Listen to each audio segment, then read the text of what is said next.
Hello students. तो आज हम पॉलिटिकल साइंस का चैप्टर नंबर 6 स्टार्ट करेंगे। चैप्टर नंबर 6 है इंटरनेशनल ऑर्गेनाइजेशंस करके नाम है। इंटरनेशनल ऑर्गेनाइजेशंस में हम सबसे पहले जो स्टार्ट करेंगे वो यूएनओ करेंगे, यूनाइटेड नेशन ऑर्गेनाइजेशन। कौन सा? United nation organisation.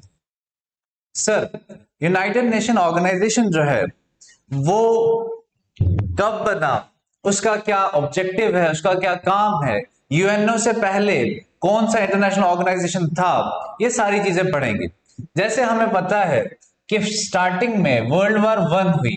World war one कब हुई? 1914 से लेके 1918 तक। ठीक है, इसमें किसके बीच में लड़ाई हुई? Allied versus central powers. किसके बीच में? Allied versus central powers.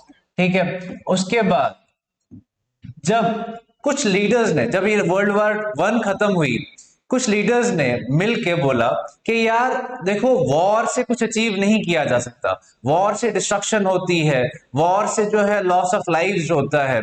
ठीक है, बहुत सारी क्या पॉवर्टी आती है। ठीक है, तो हम क्या हैं, पूरे वर्ल्ड में एक ऐसा ऑर्गेनाइजेशन बनाएंगे जो क्या करेगा, वॉर को प्रिवेंट करने की कोशिश करेगा। ठीक है, अगर कोई भी डिस्प्यूट होता है किसी भी कंट्री के बीच में, तो उसको पीसफुली थ्रू नेगोशिएशन उसको हम सेटल करने की कोशिश करेंगे, उस ऑर्गेनाइजेशन का काम होगा। तो 1919 में इसी सोच के तहत इंटरनेशनल लीग ऑफ नेशन बनाया गया। कौन सा? सॉरी, लीग ऑफ नेशन बनाया गया। क्या बनाया गया? League of nation. क्या? League of nation. League of nation का काम था कि भैया आपको to prevent war, to prevent another world war, league of nation. ठीक है, तो ये कब बनाया गया? 1919 में। कब बनाया गया? 1919 में, लीग ऑफ नेशन। ठीक है, लेकिन लीग ऑफ नेशन तो बन गया, लेकिन इसने सेकेंड वर्ल्ड वॉर जो हुई वो हुई हमारी 1939 टू 1945 के बीच में। तो इसका मतलब लीग ऑफ नेशन वॉर को प्रिवेंट करने से फेल हो गया। जब ये फेल हो गया तो इसकी जगह, लीग ऑफ नेशन की जगह अब क्या बनाते हैं हम? United nation organisation. क्या बनाते हैं हम? United nation organisation. ये कब बनता है? 1945। ठीक है, कब बनता है ये? 1945। तो बैकग्राउंड हमें पता चल गया कि भैया पहले वर्ल्ड वार वन हुई, फिर वर्ल्ड वार वन के खत्म होने के बाद क्या हुआ? लीग ऑफ नेशन बनाया गया, an international organisation to prevent another war, but league of nation failed in preventing world war second. Ultimately it gave to the emergence of united nation organisation.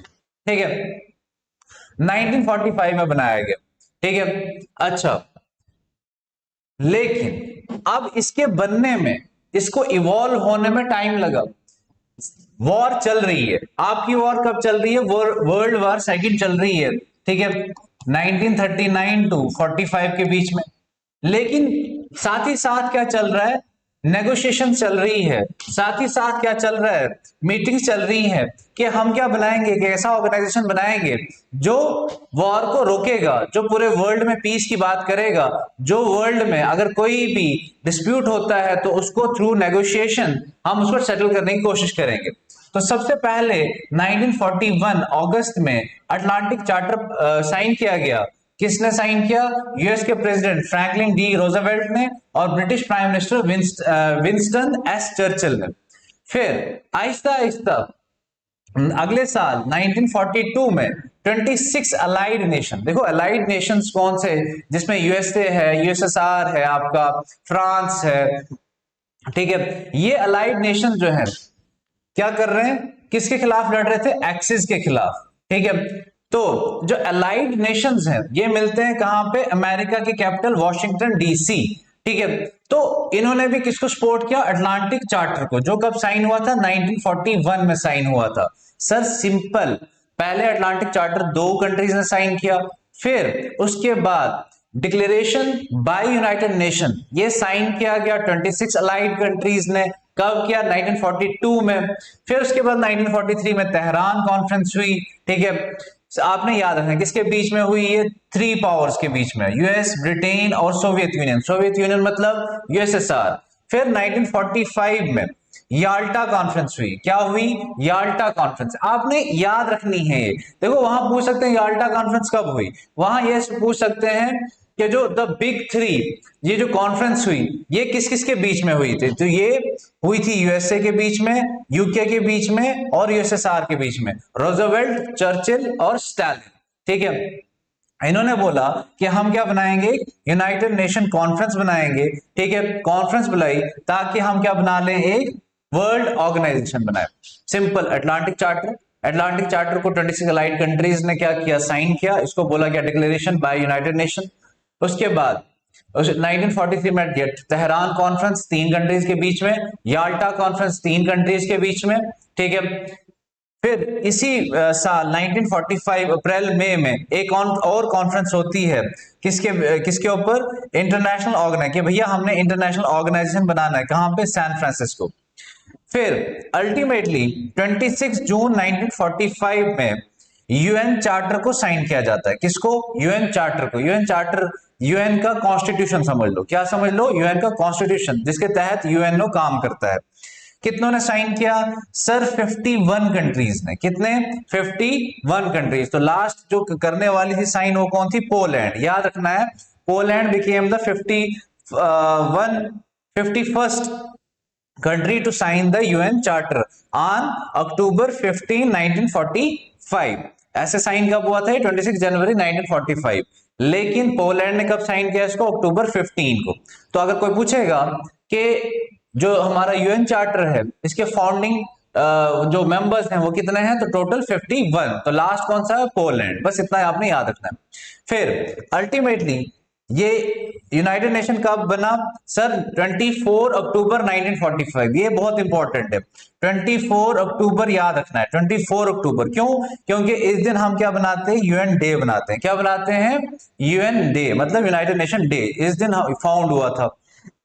ठीक है, फिर अक्टूबर 30, 1945, 6 दिन के बाद ही इंडिया ने किसको ज्वाइन कर दिया था? यूएन को। तो आपने क्या याद रखना है? सर हमने कुछ चीजें याद रखनी है। क्या क्या? सर पहले अटलांटिक चार्टर हुआ। क्या हुआ? अटलांटिक चार्टर पास हुआ, साइन हुआ।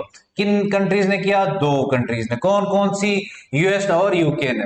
उसके बाद कौन सा हुआ? सर उसके बाद 26 अलाइड कंट्रीज ने भी साइन किया। किसको? अटलांटिक चार्टर को। उसको क्या बोला गया? Declaration bye United nation. ठीक है, उसके बाद सर क्या हुआ? उसके बाद सर तेहरान कॉन्फ्रेंस हुई। किसके बीच में? सर 3 कंट्रीज के बीच में। ठीक है, कौन कौन सी? यूके, यूएसए और यूएसएसआर। उसके बाद क्या हुआ? सर उसके बाद जो है, उसके बाद याल्टा कॉन्फ्रेंस हुई। याल्टा कॉन्फ्रेंस में भी क्या बोला गया? बिग 3 करके बोला गया। इसमें भी 3 कंट्रीज के बारे में बात की गई है। फिर सर क्या हुआ? यूएन चार्टर कब साइन हुआ? सर यूएन चार्टर जो साइन हुआ है हमारा वो 26 जून 1945। ये बात याद रखनी, 26 जून 1945 को हमारा क्या हुआ है? यूएन चार्टर पास किया है, साइन किया है। कितनी कंट्रीज ने? 51 कंट्रीज। लास्ट कंट्री कौन थी? पोलैंड। ठीक है, उसके बाद यूएन कब फाउंड हुआ? सर 24 अक्टूबर 1945 को। तो 24 अक्टूबर क्या मनाया जाता है? UN day. इंडिया ने कब ज्वाइन किया? सर इंडिया ने 30 अक्टूबर 1945 को ज्वाइन किया। बस आपने ये याद रखनी है चीजें। ठीक है, यही पूछा जाता है। डेट्स याद रखनी है, इवेंट्स याद रखनी है, कंट्रीज याद रखनी है। बेटा आपने क्या करना है ना, रिवाइज करना है। हमारे साथ आपने कंसिस्टेंट रहना है। हम आपको फुल प्रिपरेशन करवाएंगे। ठीक है जी। और ये क्या है? एनसीईआरटी के बीच में जो इंपॉर्टेंट है प्लस जो एडिशनल इंफॉर्मेशन है, और हमने क्या किया है इसके साथ साथ एमसीक्यूज भी बनाए हैं। तो आपने ये क्या करना है? इन चीजों को पढ़ना है सीरियसली, एक एक लाइन को अच्छे से पढ़ना है, क्योंकि स्टेटमेंट बेस्ड क्वेश्चंस आते हैं। तो ऑब्जेक्टिव क्या था? जैसे मैंने आपको बताया था कि भैया ऑब्जेक्टिव क्या है इसका? To prevent international conflict. ये भी आ सकता है कि which among the following is not the objectives of UNO. तो 3 स्टेटमेंट दी हैं, 4 स्टेटमेंट्स दी हैं, उसमें से एक रॉन्ग होगी, तो आपको याद रखना है। तो सर पहले तो है कि इंटरनेशनल कॉन्फ्लिक्ट नहीं होना चाहिए। क्या नहीं होना चाहिए? इंटरनेशनल। दूसरा है कि भैया कॉपरेशन होना चाहिए। क्या होना चाहिए? कॉपरेशन। अच्छा, ये तो एक पॉइंट आ गया। दूसरा पॉइंट क्या है सर? सर दूसरा पॉइंट है कि अगर वॉर हो जाती है 2 स्टेट्स में, क्या हो जाती है? वॉर हो गई 2 स्टेट्स में, हम वॉर को नहीं रोक पाए, तो जब वॉर के केस में हमने क्या करना है कि हॉस्टिलिटीज हॉस्टिलिटीज कम करनी है, मतलब लॉस ऑफ लाइव्स कम होनी चाहिए, ठीक है, डिस्ट्रक्शन कम होनी चाहिए, to limit the extent of hostilities, ठीक है। अगर हम वॉर को, पहले तो वॉर को रोकना है, अगर वॉर को रोका नहीं तो वॉर हो गई, तो फिर नेक्स्ट क्या करना है ना, हॉस्टिलिटीज कम करनी है।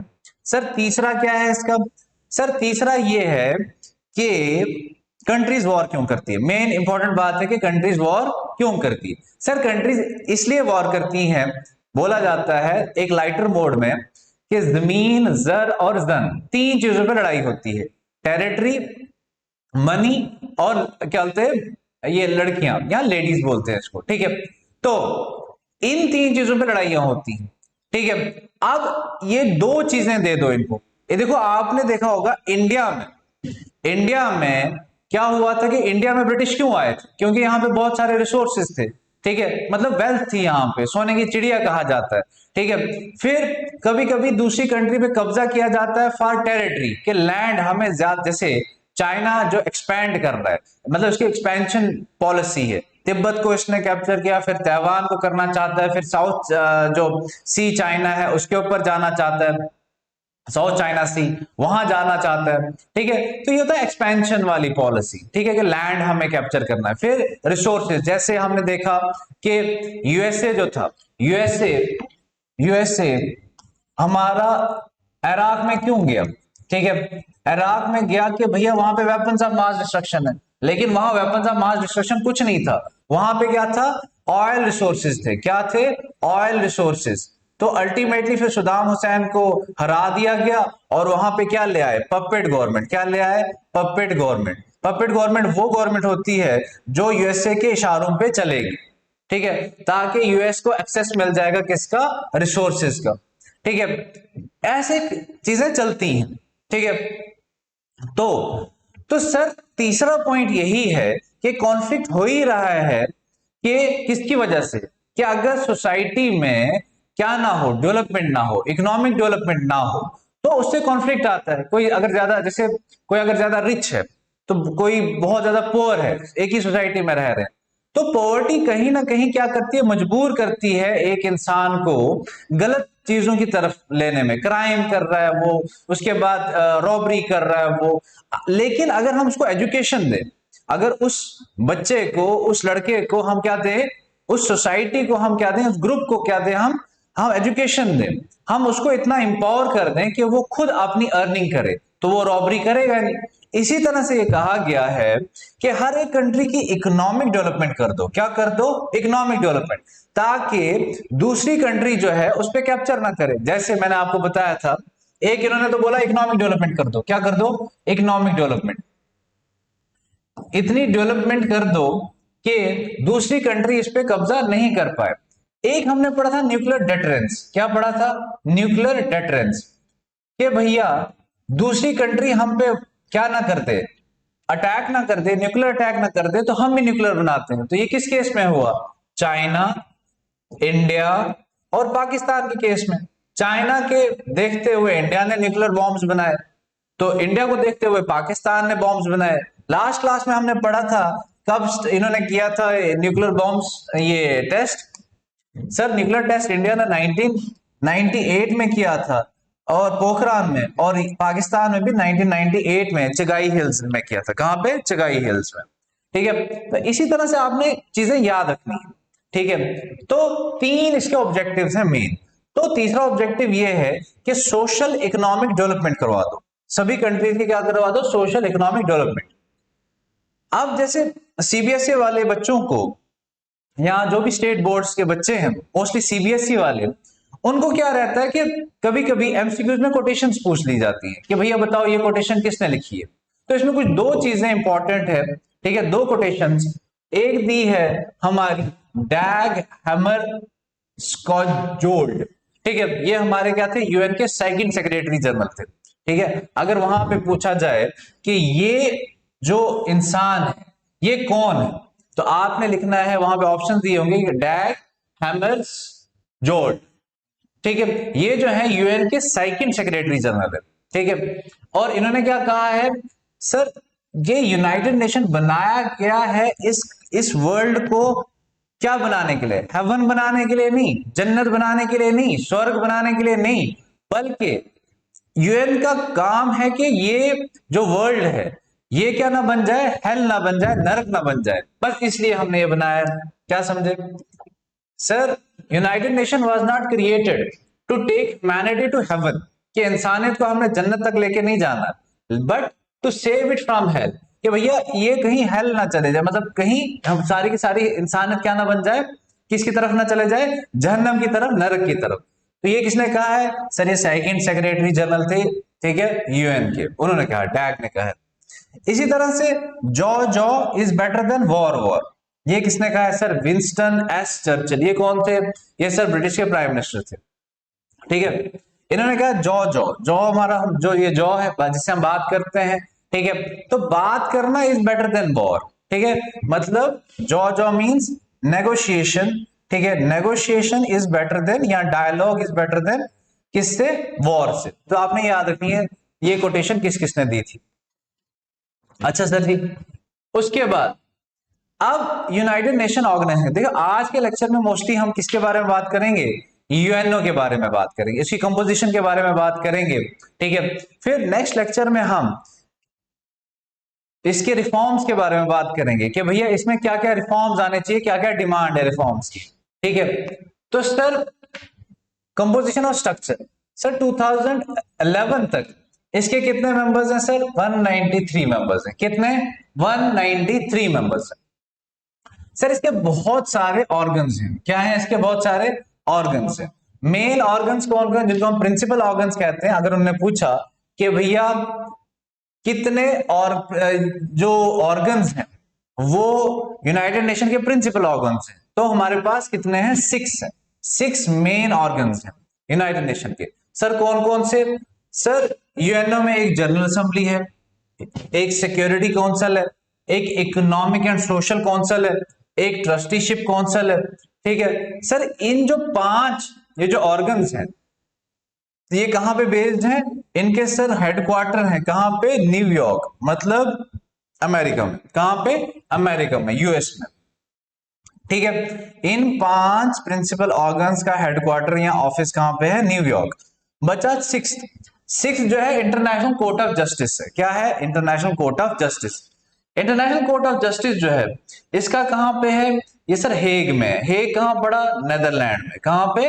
नेदरलैंड में। तो टोटल 6 प्रिंसिपल ऑर्गन्स हैं। कितने हैं? 6 प्रिंसिपल ऑर्गन्स। कौन कौन से? जिनको हम UNGA, United nation general assembly, फिर उसके बाद UNSC, United nation security council, उसके बाद यूएन यूनेस्को जिसको बोलते हैं, ठीक है, इकोनॉमिक एंड सोशल काउंसिल, उसके बाद ट्रस्टीशिप काउंसिल, वो तो सीधा आ गया ट्रस्टीशिप काउंसिल, उसके बाद इंटरनेशनल कोर्ट ऑफ जस्टिस, ठीक है। और कौन सा बचा सर?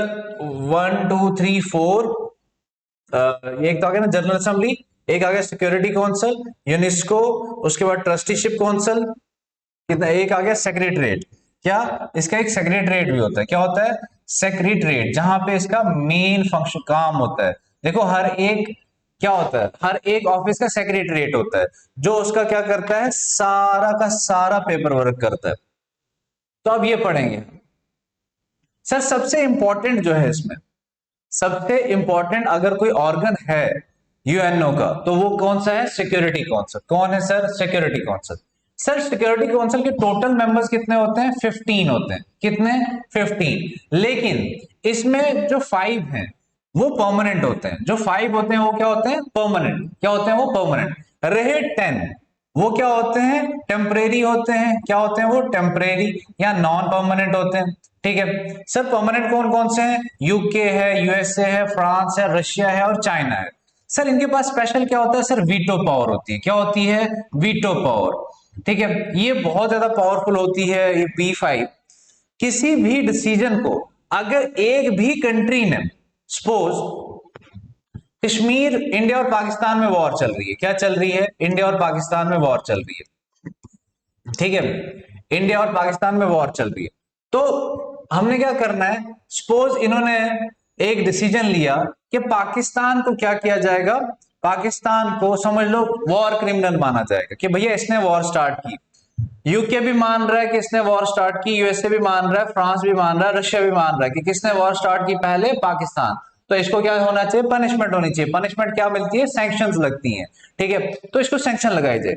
लेकिन ये चार तो मान गए कि पाकिस्तान के ऊपर हम सैंक्शन लगाएंगे, लेकिन अगर सिर्फ एक चाइना ने बोल दिया कि भैया पाकिस्तान के ऊपर कोई सैंक्शन नहीं लगेगी, इसने किसका यूज किया, वीटो पावर का, तो इसके ऊपर कोई भी सैंक्शन नहीं लगेगी। इसका मतलब इन 5 कंट्रीज में से अगर कोई फैसला करना है तो पांचों फैसला करेंगे, मतलब पांचों क्या होने चाहिए, कंसेंट देने चाहिए। अगर 5 में से एक भी मुकर गया तो वो फैसला खत्म हो जाता है। तो सर इसी तरह से हम अगर रिवाइज करते हैं, इंडिया पाकिस्तान में कितनी वॉर्स हुई हैं, सर बहुत ज्यादा हुई हैं। 1947 में हुई है, 1965 में हुई है, 1971 में हुई है, 1999 में हुई है। 1999 में किसकी हुई है सर, करगिल वॉर की हुई है, ठीक है, करगिल वॉर, ठीक है। अच्छा 1999 में पाकिस्तान में क्या हुआ था सर, मिलिट्री कूप हुआ था, नवाज शरीफ को हटाया गया था। किसने हटाया था, परवेज मुशर्रफ। परवेज मुशर्रफ ने अपने आप को कब डिक्लेयर किया था प्रेसिडेंट, 2001 में। ये सब चीजें याद रखनी है आपको। सर 1971 में क्या हुआ था, बांग्लादेश बना था। सर 1947 में क्या हुआ था जम्मू कश्मीर के साथ, सर जम्मू कश्मीर को कुछ टेरिटरीज जो है वो पाकिस्तान ले गया था, जिनको हम पाकिस्तान ऑक्युपाइड कश्मीर कहते हैं। मुजफ्फराबाद, गिलगित बल्तिस्तान और कुछ वाला एरिया कौन सा रह गया, जम्मू कश्मीर, जो हमारे पास। इस तरह से याद रखना है आप। तो 10 जो है वो क्या है, 10 जो है हमारी नॉन परमानेंट है। तो 10 को कौन इलेक्ट करता है sir, general assembly. General assembly में मान लें अभी ये जनरल असेंबली में पढ़ेंगे हम, ठीक है। तो कितने सालों के लिए, 2 इयर्स। जो 10 है ना ये नॉन परमानेंट वाले, इनको 2 सालों के लिए इलेक्ट किया जाता है। उसके बाद फिर दूसरे क्या कहते हैं, ये चेंज हो जाते हैं, ठीक है। और कौन इलेक्ट करता है, जनरल असेंबली। कौन इलेक्ट करता है, जनरल असेंबली। लेकिन जो डिसीजन यूएनएससी में होगा, सिक्योरिटी काउंसिल में होगा, वो जो डिसीजन होगा वो बाइंडिंग होगा सभी यूएन मेंबर्स पे। कितने यूएन में के मेंबर्स हैं, 193। जो ये 15 क्या करेंगे, 15 जो मेंबर्स हैं यूएनएससी के, कोई भी अगर ये डिसीजन करेंगे, that will be binding on all the members of UN. समझ आई। उसके बाद सर ये जनरल असेंबली क्या है, सर जनरल असेंबली जो है इसमें जितने यूएनओ के मेंबर्स होते हैं इतने ही मेंबर्स किसमें होते हैं, यूएनजीए में। कितने टोटल, 193 मेंबर्स है। और हर एक मेंबर के पास एक वोट होता है, ठीक है, हर एक मेंबर के पास एक वोट होता है। देखो आपको क्या करना है, आपको ये छोटे छोटे छोटे फैक्ट्स याद रखने हैं, ठीक है। वो पूछ सकते हैं, कहीं से भी पूछ सकते हैं, इसलिए आपको नोट डाउन करना है, ठीक है। स्क्रीनशॉट लेने हैं, हर कुछ क्या बोलते हैं, आपको क्या करना है, बहुत सीरियस होकर पढ़ना है। अच्छा, जो मेजर डिसीजंस होते हैं वो कैसे होते हैं, 2/3 मेजोरिटी से। कैसे, 2/3। अगर 3 लोग हैं उसमें 2 लोग क्या होने चाहिए, राजी होने चाहिए। फिर बाकी डिसीजंस क्या होते हैं, सिंपल मेजोरिटी।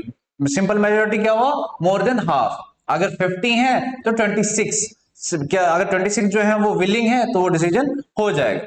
लेकिन इसमें एक क्या है, एक इंपॉर्टेंट बात, जो जनरल असेंबली डिसीजन लेगी that will not be binding on the members of UN. It will be up to the UN members to accept it और टू रिजेक्ट इट। क्या समझे, कि decisions taken by the general assembly are not binding on the UN members. Sir ये किस पे decisions लेती है, sir ये मोस्टली हर के वॉर के ऊपर डिस्कशंस होती है, इस पे पीस के ऊपर। अगर कोई डिफरेंसेस है किसी कंट्रीज के बीच में तो वो डिस्कशंस कहां होती है, जनरल असेंबली में भी और सिक्योरिटी काउंसिल में भी।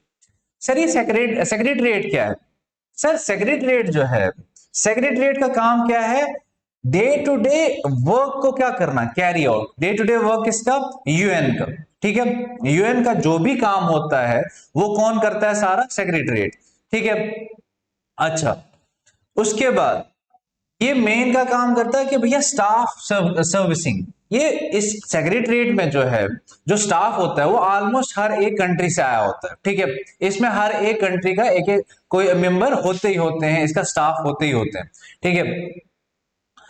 अच्छा, इसको हेड कौन करता है, सर इसका एक सेक्रेटरी जनरल होता है। क्या होता है, एक सेक्रेटरी जनरल होता है, मतलब पूरे यूएनओ को अगर कोई रिप्रेजेंट करता है वो कौन करता है, सेक्रेटरी जनरल, ठीक है। उसको कौन इलेक्ट करता है, sir he is appointed by the general assembly. General assembly तो इलेक्ट करती है, लेकिन पहले नाम कौन, कि भैया ये हमारे पास 2-3 नाम हैं तो इनको इलेक्ट करो। ये जो 2-3 नाम देते हैं, रिकमेंड करते हैं, ये पहले यूएनएससी देगा। यूएनएससी बोलेगा कि भैया किसको, यूएनजीए को, कि भाई मेरे पास ए बी सी ये क्या है, नेम है। कौन रिकमेंड कर रहा है, सिक्योरिटी काउंसिल। किसको रिकमेंड कर रहा है, जनरल असेंबली को, कि भैया ये 3 नाम है। मतलब अल्टीमेटली डिसीजन मेकर कौन है, सिक्योरिटी काउंसिल। इनमें तीनों क्या है, कौन किसने डिसाइड किए हैं, इसने। इन 3 में से एक सिलेक्ट करना है, तो ये कौन करेगा, जनरल असेंबली। तो कितने साल के लिए होता है ये, 5 ईयर का होता है। सेक्रेटरी जनरल जो होता है वो 5 साल के लिए बनता है। कौन बना इलेक्ट करता है उसको, जनरल असेंबली, लेकिन रिकमेंड कौन करता है, सिक्योरिटी काउंसिल। समझ आया, क्या काम होता है, डे टू डे वर्क करना और स्टाफ, मतलब पूरा स्टाफ रखना, ठीक है, वो मेंटेन करना सारा। कितने सालों के लिए, 5 साल के लिए। इंटरनेशनल कोर्ट ऑफ जस्टिस क्या है, सर इसमें क्या होता है, बहुत सारे इंटरनेशनल डिस्प्यूट जो होते हैं वो कहां पहुंचते हैं, इंटरनेशनल कोर्ट ऑफ जस्टिस, ठीक है। कितने जजेस होते हैं इसमें, सर 15 जजेस होते हैं। कितने जजेस, 15 जजेस।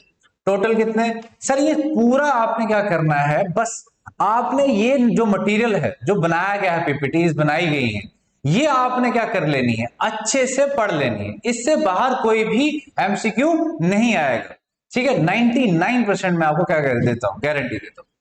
15 जजेस हैं, ठीक है। कौन इलेक्ट, कितने साल के इलेक्ट होते हैं, सर 9 ईयर्स के लिए। कितने साल के लिए, 9 ईयर्स के लिए। ये सेक्रेटरी जनरल 5 ईयर के लिए, ये 9 ईयर के लिए। और सिक्योरिटी काउंसिल के जो नॉन परमानेंट मेंबर्स हैं वो 2 साल के लिए, ठीक है।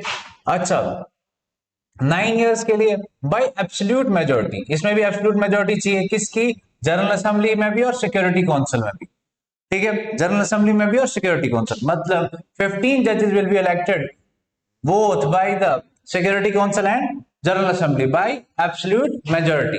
और सर इसका ये है कहां पे, हेग में, जो हमने पहले पढ़ा। हेग कहां है, नेदरलैंड। बाकी ये सेक्रेटरीट, जनरल असेंबली, यूएनएससी, इनके हेडक्वार्टर्स कहां है, न्यूयॉर्क में। कहां पे, न्यूयॉर्क में, ठीक है।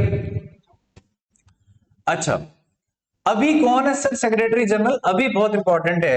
अभी जो सेक्रेटरी जनरल है वह एंटोनियो गुटेरेस है। कौन है, एंटोनियो गुटेरेस, ठीक है। अच्छा, ये कब बने थे, ये सर बने थे 2017 में। कब बने थे, जनवरी 2017 में। ये कौन है सर, ये प्राइम मिनिस्टर हैं पोर्चुगल के। कहां के हैं, प्राइम मिनिस्टर हैं पोर्चुगल के। और इनने सर्व भी किया है as a UN high commissioner for refugees, ठीक है। ये भी एक एजेंसी है किसकी, यूएनओ की। तो आपने सर इतना याद रखना, एंटोनियो गुटेरेस है, ठीक है। और ये कब बना था, 1 जनवरी 2017, ठीक है। क्योंकि आपकी बुक में यही दिया गया हुआ, ये देखिए। सबसे पहला आपने याद रखना, ये जो सेक्रेटरी जनरल्स हैं सारे टोटल हैं, अभी कितने सेक्रेटरी जनरल हुए हैं 1945 से लेके 2023 तक। टोटल कितने हैं हमारे पास सर, 1 2 3 4 5 6 7 8 9, और ये री इलेक्ट भी हो सकते हैं, ठीक है। टोटल है 9 हमारे पास, कितने, 9। तो सबसे पहले कौन थे, टिरगावे लाई। टिरगावे लाई ये नॉर्वे के थे। कौन थे, नॉर्वे के, ठीक है। उसके बाद बस ये एक याद रखना कि बस फर्स्ट कौन था, टिरगावे लावी। और अभी कौन है, एंटोनियो गुटेरेस। इससे पहले बैन की मून थे, उससे पहले कोफी अनान थे, ठीक है। बस ये कोफी अनान जो है बहुत इंपॉर्टेंट है। कोफी अनान ने क्या किया था, कोफी अनान को 2001 में नोबेल पीस प्राइज मिला था। बस आपने इतना याद रखना, क्या याद रखना है, इनको मिला था नोबेल पीस प्राइज। क्या मिला था, नोबेल पीस प्राइज, ठीक है। ये इन्होंने क्या किया था, इनने ग्लोबल फंड भी क्रिएट किया था। क्या किया था, ग्लोबल फंड। किसके लिए, कि एड्स को रोकेंगे हम, ट्यूबरक्लोसिस को रोकेंगे हम, मलेरिया को रोकेंगे। और इन्होंने जो यूएसए ने 2003 में, कब 2003 में किसके ऊपर अटैक किया था, इराक के ऊपर, उसको बोला था ये इलीगल है। क्या है ये, इलीगल। और इन्होंने क्या बनाया था, पीस बिल्डिंग कमीशन बनाया था। क्या बनाया था, पीस बिल्डिंग कमीशन। और ह्यूमन राइट्स काउंसिल 2005 में कौन क्या बनाया था, ह्यूमन राइट्स काउंसिल, ठीक है। तो इसमें कॉफी अनान इंपॉर्टेंट है, नोबेल पीस प्राइज मिला है इनको, ठीक है। तो अभी कौन है, एंटोनियो गुटेरेस। और पहले कौन थे, टिरगावे लाई। टोटल कितने आ गए, 9 आ गए सर। उसके बाद कौन सी है, यूनेस्को जिसको बोलते हैं, क्या बोलते हैं, UNESCO, United nation economic and social council. Sir इसमें कितने मेंबर्स होते हैं, सर इसमें 54 होते हैं। कौन इलेक्ट करता है इनको, सर जनरल असेंबली इलेक्ट करती है। कितने सालों के लिए, 3 सालों के लिए। Total members 54। देखो यूएनजीए के टोटल मेंबर्स कितने हुए, यूएनजीए के तो टोटल मेंबर्स हैं सर 193। सर उसके बाद यूएनएससी के टोटल मेंबर्स कितने हैं? 15, 5 permanent, 10 non permanent. Sir international court of justice के कितने हैं? सर 15, 15 ही है ना? ठीक है, 15 ही है। ठीक है, कितने हैं? 15, 15। ठीक है, उसके बाद अब यूनेस्को के कितने हैं? सर यूनेस्को के कितने हैं? 54। कितने? 54। ये सर जो इंटरनेशनल कोर्ट ऑफ जस्टिस के जो जजेस होते हैं 9 इयर्स के लिए इलेक्ट होते हैं। जो 10 जो नॉन परमानेंट है वो 2 साल के लिए इलेक्ट होते हैं। जो 54 मेंबर्स है यूनेस्को के 3 साल के लिए होते हैं। कितने साल के लिए? 3 साल के लिए। तो आपने ये बातें याद रखनी है। ठीक है, अच्छा मेन क्या काम है इसका? और almost economic and social council में हर एक कॉन्टिनेंट का रिप्रेजेंटेटिव रखा जाता है। जैसे कितने कॉन्टिनेंट्स है सर? 7 कॉन्टिनेंट्स है, तो मोस्टली 7 कॉन्टिनेंट्स के ही लोग इसमें होते हैं, अंटार्कटिका को छोड़ के। अंटार्कटिका तो कॉन्टिनेंट में उसमें रहता ही नहीं है कोई। ठीक है, अच्छा क्या डिस्कस होते हैं सर? सोशल, इकोनॉमिक और इन्वायरमेंटल चैलेंजेस इसमें क्या होते हैं? डिस्कस होते हैं। अच्छा फिर बचती है ट्रस्टीशिप काउंसिल। कौन सी? Trusteeship council. सर ये ट्रस्टीशिप काउंसिल क्या थी? सर ये ट्रस्टीशिप काउंसिल क्या थी? इसको क्या था कि भैया पूरा का पूरा जो वर्ल्ड है या यूएनओ जो है वो 11 टेरिटरीज को क्या करेगी? प्रोटेक्ट करेगी। कब तक प्रोटेक्ट करेगी? जब तक वो टेरिटरीज क्या ना कैपेबल हो जाए सेल्फ गवर्नेंस के लिए या इंडिपेंडेंस के लिए। तो टोटल कितनी थी? मतलब ट्रस्ट आपने देखा होगा, ट्रस्ट होता है तो वो ट्रस्टीज होते हैं, कुछ वो संभालते हैं उस पूरे ट्रस्ट को। तो समझ लो यूएनओ ट्रस्टी था, यहाँ ट्रस्टीशिप काउंसिल जो थी ट्रस्टी थी। कितनी टेरिटरीज की? 11 टेरिटरीज की। तो उनको तब तक संभाला गया जब तक वो इंडिपेंडेंट ना हो जाए। लेकिन ये ट्रस्टीशिप खत्म कर दी गई है। कब खत्म कर दी गई है? 1 नवंबर 1994 को। याद रखना है 1994 को, 1994 को। आपने ये भी याद रखना कि 1994 को क्या हुआ था? साउथ अफ्रीका को इंडिपेंडेंस मिली थी। क्या मिली थी साउथ अफ्रीका को? इंडिपेंडेंस। ठीक है, तो लास्ट जो यूएन ये जो टेरिटरी थी वो कौन सी थी? पलाव। जब ये पलाव को क्या हुआ? पुलाव कैसे याद रखना? काबुली पुलाव, ये क्या बोलते हैं, चिकन पुलाव या कोई भी पुलाव, वेज पुलाव। तो उससे याद रखना कि जो ट्रस्टीशिप काउंसिल है वो कब खत्म हुई थी? सर एक टेरिटरी थी पलाव, वो जो इंडिपेंडेंट होगी उसके बाद हमारी ट्रस्टीशिप काउंसिल भी खत्म हुई। कब खत्म हुई? नवंबर 1994 में। कितनों का ट्रस्ट था ये? 11 टेरिटरीज का ट्रस्टीज थी। ठीक है, अब कुछ और एजेंसीज हैं। अभी तक हमने क्या पढ़ा सर? अभी तक 6 प्रिंसिपल ऑर्गन्स पढ़े। कितने? 6 प्रिंसिपल ऑर्गन्स। वो क्या क्या काम करते हैं, कितने कितने मेंबर्स हैं, कौन कौन इलेक्ट करता है। अब और भी इसके पास एजेंसीज हैं, ठीक है, जो सोशल और इकोनॉमिक इश्यूज को लेके चलती है। जैसे आपने देखा होगा कि कोविड में अगर सबसे ज्यादा काम किया तो किसने किया है? वर्ल्ड हेल्थ ऑर्गेनाइजेशन ने। ठीक है, उसके बाद मलेरिया के ऊपर काम करती है, ट्यूबरकुलोसिस के ऊपर काम करती है, एड्स के ऊपर काम करती है, बाकी बहुत सारे कहते हैं इस पे इन्फेक्शंस पे, डिजीज पे काम करती है। ठीक है, उसके बाद यूएनडीपी। जैसे यूएनडीपी क्या करती है? यूनाइटेड नेशन डेवलपमेंट प्रोग्राम, ये आपको पढ़ा होगा छोटी क्लासेस में कि ये क्या करती है? एक रिपोर्ट निकालती है जिसका क्या बोलते हैं? HDR, ह्यूमन डेवलपमेंट रिपोर्ट, या इसको जिसमें क्या होता है? Human development index. तो वो कौन निकालती है? ह्यूमन डेवलपमेंट इंडेक्स, जो महबूबुल हक जिसके फाउंडर हैं पाकिस्तान के हैं वो। तो इसमें क्या था कि फिर उसके अमर्त्य सेन जो इंडिया के थे, इकोनॉमिक प्राइज जीता है, नोबेल प्राइज, तो उन्होंने भी बहुत काम किया। Education, health, per capita income वगैरह देखी जाती है और कंट्रीज को उसी तरह से क्या किया जाता है? कैटेगराइज किया जाता है। ठीक है, तो यूएनडीपी क्या निकालती है? HDR निकालती है या ह्यूमन डेवलपमेंट इंडेक्स निकालती है। ठीक है, फिर उसके बाद क्या है सर? ह्यूमन राइट्स कमीशन है, UNHRC, ह्यूमन राइट्स कमीशन, जो काम करती है जैसे कहीं पे राइट्स हुए होते हैं, ठीक है, तो वो देती है कि भैया ये यहाँ पे इनके ह्यूमन राइट्स वायलेशंस हुई हैं। जैसे फलस्तीन में काम करते हैं, कश्मीर में काम करते हैं, बाकी कंट्रीज में काम, इराक में काम करती हैं। ठीक है, ये वहां काम करते हैं। उसके बाद क्या है?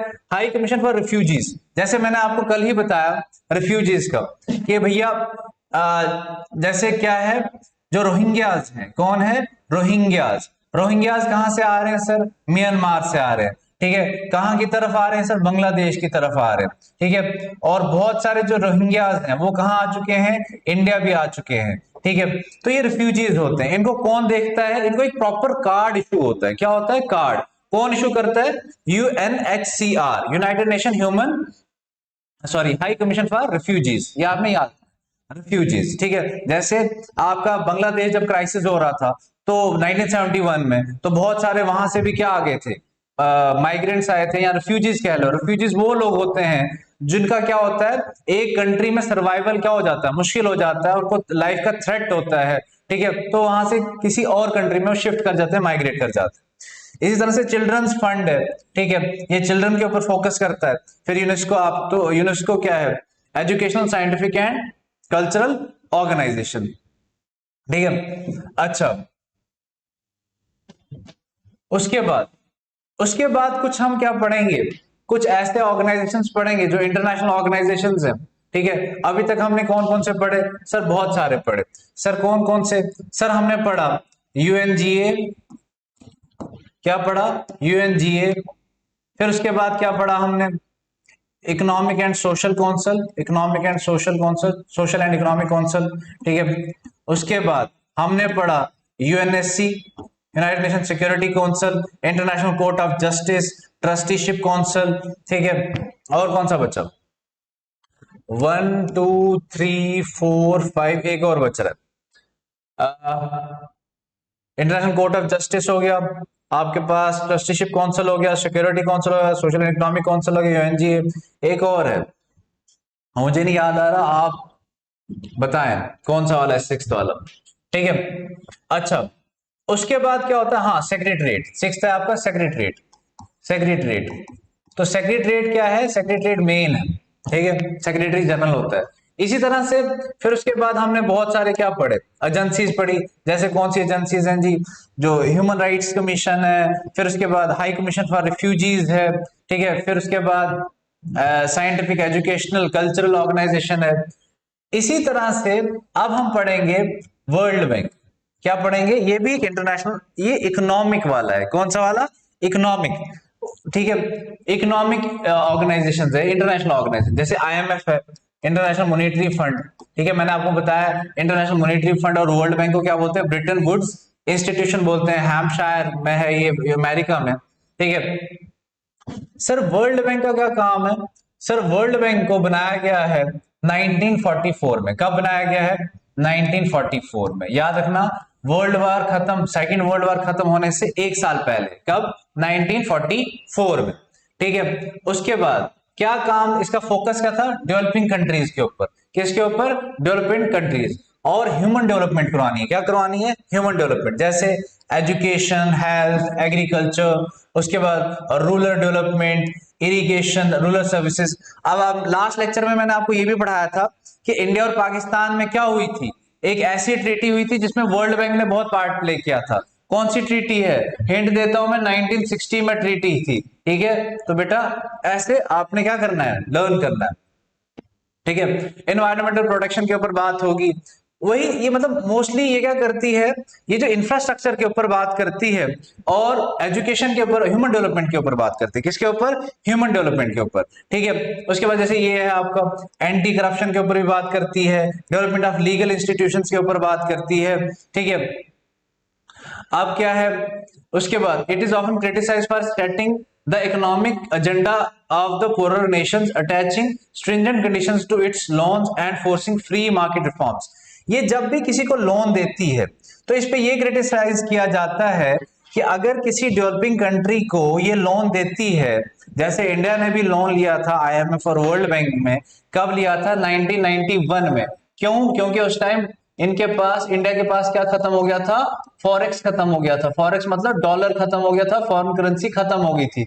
तो हम किसके पास चले गए थे? वर्ल्ड बैंक और आईएमएफ। इन्होंने बोला हम ऐसे लोन नहीं देंगे। ये मोस्टली क्या काम करते हैं वर्ल्ड बैंक और आईएमएफ? ये मोस्टली लोन्स देते हैं, और जब ये लोन देते हैं उस पर एक कंडीशन लगाते हैं कि सबसे पहले क्या करो, आप अपनी मार्केट को या अपनी इकोनॉमी को क्या कर दो? ओपन कर दो। ओपन का मतलब अब आपकी कंट्री में इंटरनेशनल जो मल्टीनेशनल कंपनीज है वो इन्वेस्ट करेंगी, ठीक है। तो फिर आपको मजबूरन, वो मतलब मजबूर करते हैं कि आप अपनी इकोनॉमी को ओपन करो।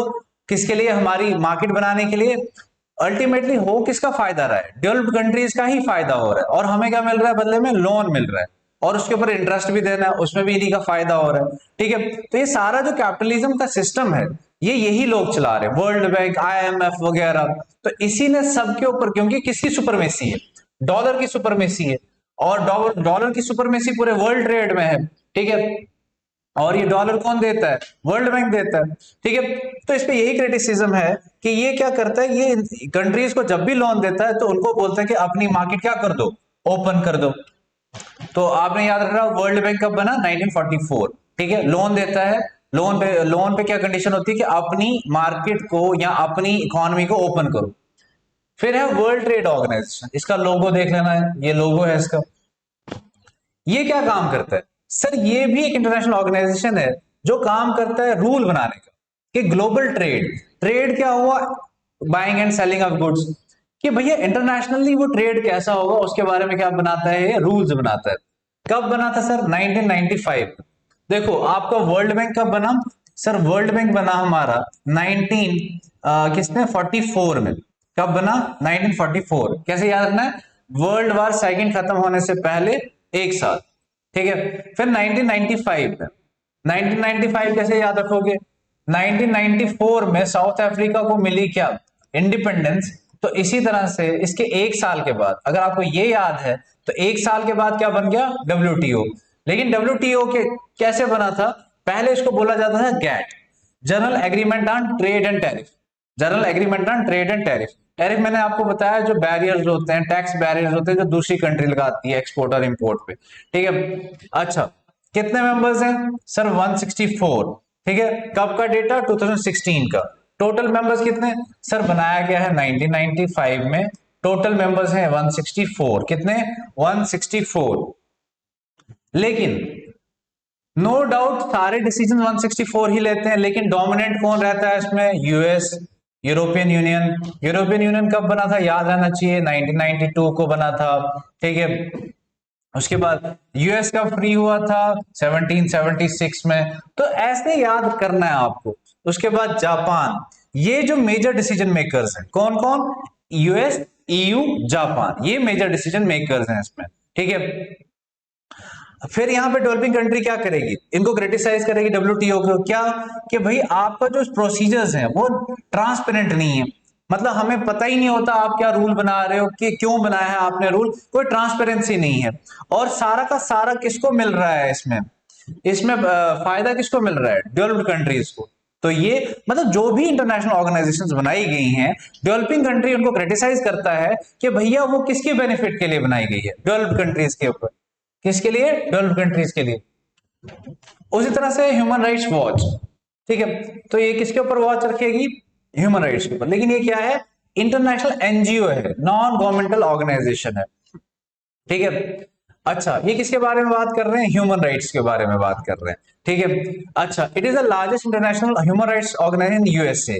ये USA का सबसे लार्जेस्ट ह्यूमन राइट्स ऑर्गेनाइजेशन है।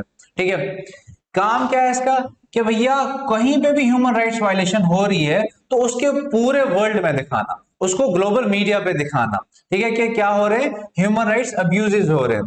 ठीक है, अच्छा उसके बाद किसके बारे में, कि भैया आप क्या करो, लैंड माइंस स्टॉप कर दो, चाइल्ड सोल्जर को नहीं लगाओ, चाइल्ड सोल्जर, जैसे अफ्रीका में छोटे छोटे बच्चों को सोल्जर बना दिया जाता है, उनके हाथ में गन्स थमाई जाती हैं, तो ये उसके खिलाफ बोलता है। लैंड माइंस, जो नीचे आप कहीं चल रहे हो तो लैंड माइन हो तो ब्लास्ट होगी तो इंसान मरता है, तो वो भी क्या है, वायलेशन है ह्यूमन राइट्स का, उसको जीने का हक है, तो आपने उसको जीने का हक छीन लिया है। और ये किसको बात करता है, कि भैया क्या बनाओ, एक इंटरनेशनल क्रिमिनल कोड बनाओ। अगर वहां पे पूछा कि कौन सा ऑर्गेनाइजेशन जो है वो एडवोकेट करता है किसके लिए, which organisation advocates for the establishment of international criminal code, international criminal code, तो आपने क्या लिखना है, ह्यूमन राइट्स वॉच। क्या लिखना है, ह्यूमन राइट्स वॉच। यहां पूछा जा सकता है which is the largest human rights organisation in USA, तो ह्यूमन राइट्स वॉच। ठीक है, यहां which organisation advocates for the end of child soldier, तो वो किसका लिखना है, ह्यूमन राइट्स वॉच। अब आपको पता होगा कि एक हुआ था एरान्स न्यूक्लियर प्रोग्राम, ये भी मैंने आपको पढ़ाया था, EU में पढ़ाया था आपको, यूरोपियन यूनियन, एरान्स न्यूक्लियर प्रोग्राम, जिसका दूसरा नाम क्या है, ओबामा एग्रीमेंट भी बोलते हैं उसको, क्या बोलते हैं, ओबामा एग्रीमेंट। इसमें क्या हुआ था कि 2015 में हुआ था। ये कब हुआ था? 2015 में। इसमें यह बोला गया था कि ईरान जो है अब न्यूक्लियर वेपन्स नहीं बनाएगा, तो ये मान गया था। लेकिन अब कैसे हमें पता चला कि ईरान जो है इस एग्रीमेंट के बाद न्यूक्लियर वेपन नहीं बना रहा? तो एक कोई एजेंसी होनी चाहिए जो चेक करे उसको हमेशा, कि जाए वहां पे विजिट करे, कि उनकी उसकी जो साइट्स है न्यूक्लियर साइट्स, वहां पे विजिट करे और वहां पे क्या करे कि भैया के चेक करे कहीं ईरान जो है न्यूक्लियर वेपन तो नहीं बना रहा। तो वो कौन सी एजेंसी चेक करेगी? ये वाली IAEA, international atomic energy agency. कौन सी? International atomic energy agency. कब बनाई गई थी? 1957। ठीक है। अच्छा, ये क्यों बनाई गई थी? एक क्या था, एक यूएस प्रेसिडेंट था ड्वाइट आइजनहावर, उसका एक क्या था, उसका एक पॉलिसी थी या उसका ड्रीम था कि जो भी एटॉमिक पावर होगी, जो भी एटॉमिक एनर्जी होगी, हम किसके लिए यूज करेंगे? हम करेंगे पीस के लिए यूज, ना कि न्यूक्लियर वेपन्स नहीं बनाएंगे। हम क्या बनाएंगे? हम न्यूक्लियर एनर्जी बनाएंगे, इलेक्ट्रिसिटी बनाएंगे। जैसे नेहरू ने भी जब स्टार्टिंग में बोला कि भाई अगर हमने कभी न्यूक्लियर बने भी तो हम उसको न्यूक्लियर इलेक्ट्रिसिटी बनाएंगे उससे। तो एटम्स फॉर पीस किसने बोला था? याद रखना, वहां पे क्वेश्चन आ सकता है। Atoms for peace is given by, तो Eisenhower. Eisenhower is a US president, was a US president. ठीक है। अच्छा, यही ये क्या करती है? इंस्पेक्शन करती है किसकी?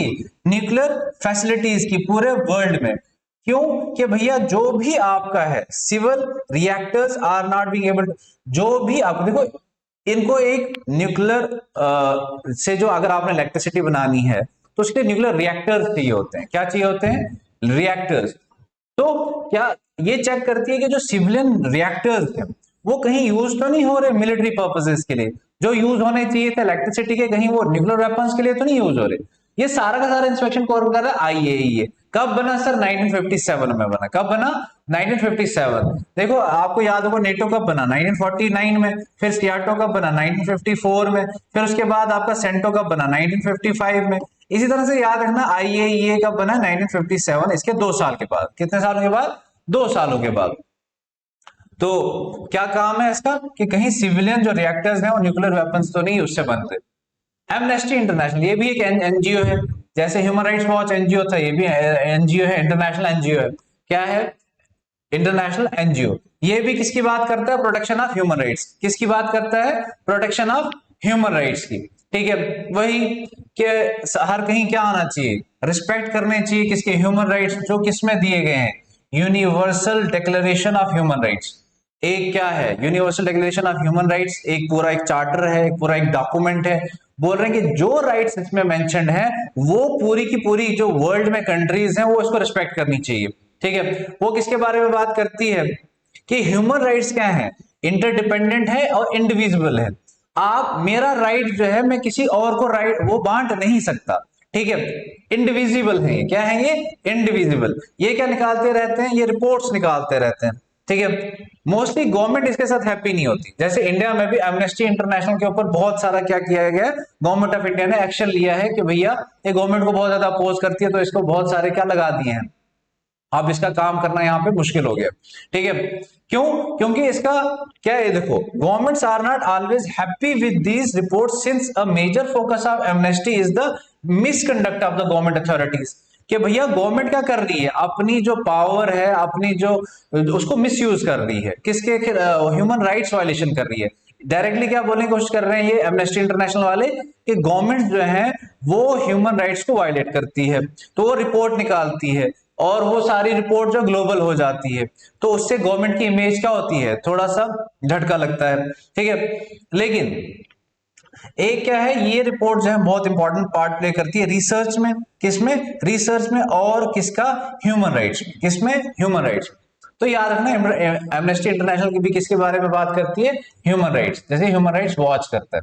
ठीक है। ये भी ग्लोबल है, ये इसका लोगो है। क्या है इसका? लोगो। ठीक है। तो आज के इस लेक्चर में इतना ही।